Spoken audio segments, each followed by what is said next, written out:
Hello दोस्तों, नमस्कार। स्वागत है आपका मेरी एक और नई वीडियो में। प्लीज़ दोस्तों, वीडियो अच्छी लगी तो वीडियो को लाइक कर दिया करो, चैनल को सब्सक्राइब कर लिया करो और वीडियो कैसी लगी आपको कमेंट में ज़रूर बताया करो।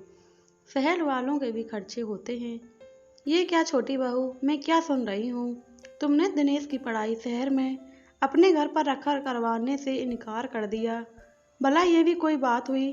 तुम चाची हो उसकी और उसके इतने भी खर्चे नहीं उठा सकती, तो फिर तुम्हारा शहर में इतना कमाने का क्या फ़ायदा?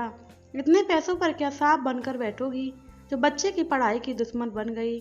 अम्मा मीनाक्षी को डांटते हुए बोली। अम्मा जी, मैंने कब उसकी पढ़ाई के लिए इनकार किया है? मैंने तो सिर्फ उसे हॉस्टल भेजने के लिए कहा है। मीनाक्षी अपना पल्ला सही करते हुए बोली। वही पास खड़ी उसकी जेठानी आरती भी अपना हाथ नचाते हुए बोली। अरे, हम तो इन्हें अपना समझते थे, पर हमें क्या पता था कि ये तो हमें पराया समझती हैं। अरे, मेरे बेटे के वहाँ जाकर इसके पास रहने से कौन सा इसकी आज़ादी में खलल पड़ जाता, जो उसे अपने पास रखकर पढ़ाने से इनकार कर दिया। ऊपर से ये तक कह रही है कि उसे हॉस्टल में रख दो। बताओ, घर वालों के वहाँ होने का क्या फ़ायदा? दिनेश के बापू को पता चलेगा तो वो तो बहुत नाराज़ हो रहे थे। उन्होंने तो यहाँ तक कह दिया कि छोटी बहू ने किस मुंह से ये बात कह दी? क्या हम उसके भी कुछ नहीं लगते? आरती की बात सुन अम्मा गुस्से में तमतमाती हुई मीनाक्षी से बोली। देख छोटी बहू, तू छोटी है, छोटी ही बनकर रह। ज़्यादा सिर उठाने की ज़रूरत नहीं। तेरी हरकत से दोनों भाइयों के रिश्ते में खटास आ जाएगी। और तेरा कौन सा खर्च करवा रहे हैं हम लोग? हम तो हमारे बेटे से बोल रहे हैं, और वैसे भी बड़े बेटे बहू दिनेश की कॉलेज की फीस देने को तैयार तो हैं। तुम्हें तो बस उसके खाने पीने का खर्चा करना है। एक इंसान के खाने पीने के खर्चे में क्या जाता है?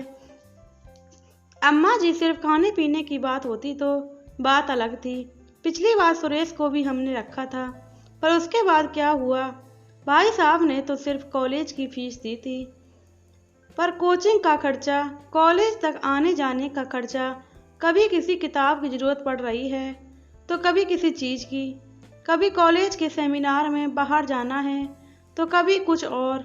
सब खर्च हमने उठाए थे, और उस पर भी आए दिन कोई ना कोई गांव से उससे मिलने चला आता था, और आता भी तो अकेला नहीं था, साथ में 3-4 लोगों को लेकर ही आता। अब उनको सिर्फ खिला पिला कर भेजेंगे तो नहीं, शहर भी घुमाना पड़ता था। यहाँ तक कि जब वापस गांव आते थे तो कुछ ना कुछ विदा देना भी जरूरी होता था, नहीं तो वो आप लोग यहाँ पे आके आपसे शिकायत करते कि मेहमान नवाजी अच्छे से नहीं की, और आप फट से फ़ोन खड़का देती कि हमारी नाक कटा रहे हो, कितना बजट बिगड़ गया था हमारा। ऊपर से ये भी ताने सुने थे कि हमने सुरेश से घर के काम करवाए, उसे मुफ्त में अपने घर में नहीं रखा। तो बताइए अम्मा जी, अपना खुद का काम तो खुद ही करना पड़ेगा। मेरे बच्चे भी तो अपना काम खुद करते हैं, वो तो उससे छोटे हैं। मीनाक्षी ने ये बात आरती की तरफ देखकर कही तो आरती ने अपना मुंह दूसरी तरफ कर लिया। यह देखकर मीनाक्षी अम्मा जी से बोली, देखिए अम्मा जी, मैं साफ साफ कह रही हूँ, इतने खर्चे हम तो नहीं उठा पाएंगे। मेरे बच्चे भी अब कॉलेज में आ चुके हैं, हमारे भी अपने खर्चे हैं। आखिर नौकरी के अलावा दूसरा कोई कमाई का जरिया नहीं हमारे पास।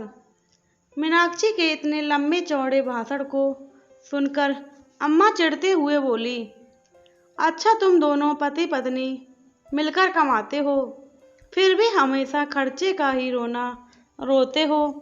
शहर में मौज मस्ती करने के लिए पैसे चाहिए, लेकिन परिवार पर खर्चा करने के लिए पैसे नहीं हैं। माफ़ कीजिए अम्मा जी, 2-2 लोग मिलकर कमाते हैं तो क्या हुआ? शहर में खर्चे होते हैं। क्या शहर में रहने वालों के पास खर्चे भी नहीं होते? वहाँ सामान मुफ्त में नहीं आता। अगर एक की कमाई से घर की किस्त और बच्चों की फीस जाती है तो दूसरे की कमाई से घर खर्च चलता है।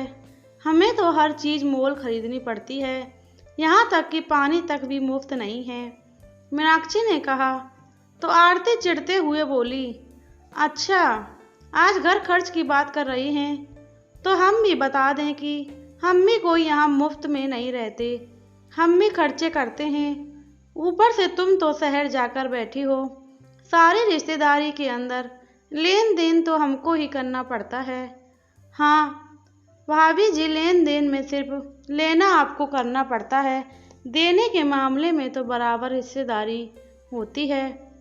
तो ये बात तो मत ही बोलिए आप कि लेन देन हम अकेले करते हैं, कई प्रोग्राम में तो हम आते भी नहीं हैं, लेकिन हमारी तरफ से शगुन वगैरह बराबर आता है, क्योंकि उसका आधा खर्चा आप हमसे बराबर मांगते हो।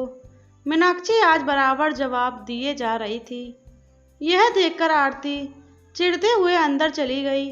भाई अम्मा जी भी मुंह फुलाकर बैठ गई, लेकिन मीनाक्षी ने उन्हें मनाने की कोशिश नहीं की। पिछली बार भी यही हुआ था, जब दिनेश का बड़ा भाई रमेश पढ़ने के लिए अपने चाचा चाची के पास शहर आया था। हालांकि वो वहाँ सिर्फ 1 साल ही रुका था। उसके बाद अचानक उसने बिजनेस करने की ठान ली, इसलिए पढ़ाई ही बीच में छोड़ दी और दूसरे शहर चला गया। वहाँ से भैया जी ने तो कॉलेज के फीस देकर अपनी जिम्मेदारी की तीसरी कर ली, यह कहकर कि कोचिंग का खर्चा तो चाचा भी उठा सकता है।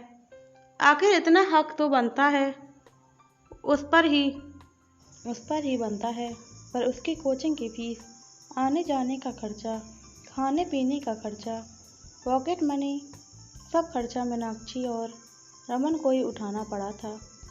इसके अलावा कभी कोई कॉन्फ्रेंस हो रही है, तो कभी कोई कॉलेज का टूर जा रहा है, आए दिन कोई ना कोई खर्चे। इस कारण मीनाक्षी के घर का बजट पूरी तरह से हिल गया, साथ ही उसकी नौकरी पर भी बन आई। ऊपर से हर महीने कोई ना कोई मिलने चला आता, कभी भैया मिलने आते तो कभी भाभी जी, पर अकेले कभी नहीं आते। कभी भाभी जी की बहनें उनसे मिलने साथ में आती तो कभी उसके मामा मामी, और फिर 3-4 दिन रुक कर ही जाते।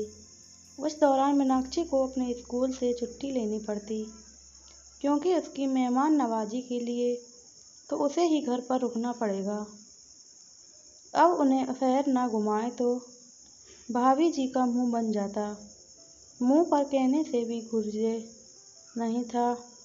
अरे तुम्हारे शहर में आए हैं तो थोड़ा घुमा कर भी ले आओ, जरा हम भी देखें तुम्हारे शहर की रौनक।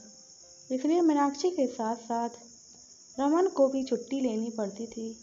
ऊपर से अगर विदा ढंग की ना दो तो उसकी बातें और बन जाती। फिर अम्मा फ़ोन करके 2-3 दिन तक जान खाती रहती, तुम हमारी नाक कटा रहे हो, शहर में जाकर क्या बैठे, तुम्हें अपने बड़ों की इज्जत का कुछ भी ख्याल नहीं रहा।